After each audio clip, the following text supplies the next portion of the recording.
Imagine this: the world's most beloved superhero almost never existed.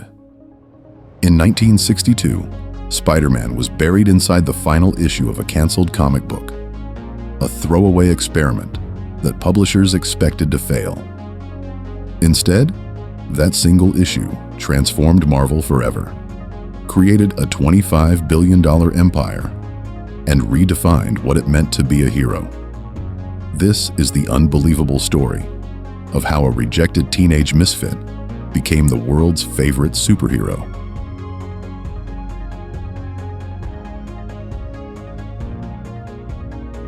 Marvel's New York office, 1962. Stan Lee had a crazy idea. What if the teenager wasn't the sidekick? What if he was the hero?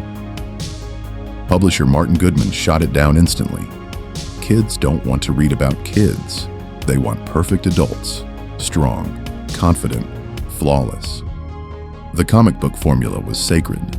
Superman, Batman, Captain America. Adult heroes with sidekicks for comic relief. Heroes never doubted themselves.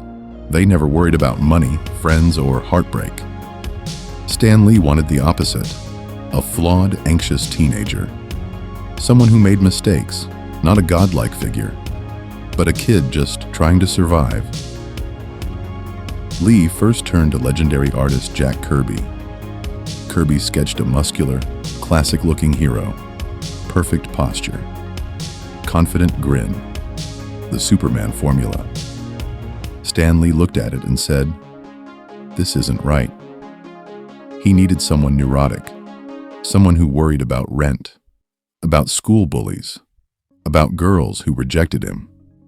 So he went to Steve Ditko.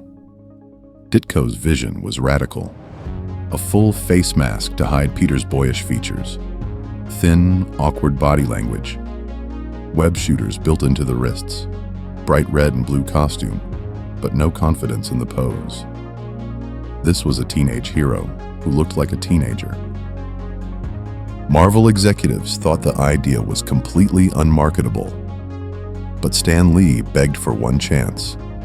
Goodman relented, but with one condition: Spider-Man would be hidden inside the final issue of a failing series. Amazing Fantasy number 15. No risk, no expectations. Nobody would care. In August 1962, that issue hit stands. The story broke every superhero rule. Peter Parker gets his powers by accident. He uses them selfishly to show off. Then, through his greed, he fails to stop a criminal. And Uncle Ben is killed. This wasn't a tale of perfection. It was a tragedy. A hero born out of guilt and responsibility. Teenagers were electrified. For the first time, a superhero was them. Bullied at school, struggling with money, nervous around girls. Spider-Man wasn't an untouchable god. He was a reflection. Sales skyrocketed. Readers begged for more. By 1963, The Amazing Spider-Man launched as his own series, and Steve Ditko created villains that mirrored Peter's struggles: Dr. Octopus, Green Goblin, Sandman. Each villain was larger than life, but Peter's battles were always grounded in human problems. Spider-Man quickly became Marvel's flagship hero. The gamble had paid off. What executives once called unmarketable became the new formula for the entire industry. Marvel followed with the X-Men in 1963. Teenage mutants facing prejudice and identity crises. DC launched the Teen Titans. The age of flawless adult heroes gave way to flawed, relatable young ones. Today, Amazing Fantasy number 15 is the most valuable Silver Age comic. A pristine copy sells for over $3 million. A worthless canceled comic, now worth more than houses. Spider-Man himself has swung far beyond comics. TV shows, blockbuster movies, billion-dollar video games, theme park rides. The franchise has earned over $25 billion.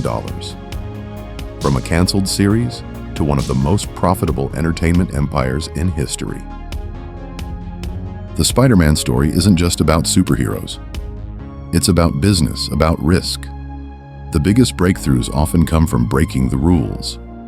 What publishers called wrong became the most successful idea in comic book history. And Spider-Man taught the world that flawed relatability beats perfect heroism.